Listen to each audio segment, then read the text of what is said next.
If you're looking for a fun interactive dog toy, you're going to want to check this one out. This is an interactive ball that is going to roll all over the place, keep your dog active for hours. Let's take a closer look. So this is exactly what it looks like. You get some instructions right over here.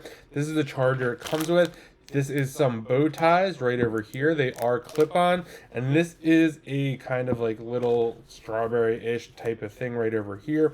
So what you could do is you could put your ball inside of here, and then it's going to bounce all around. So what you're going to do here is you're going to just push this top in right over here. It turns green.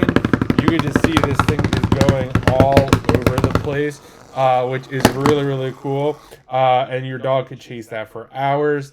Really nice, has a nice hard coating on this as well. And you could just see it just keeps going and going and going. So to turn that off, you have different settings here too. You can see that goes a lot faster, and then you just kind of hold down and it's going to go red. So if you're looking for a great interactive dog toy that moves around all the time, definitely check this one out.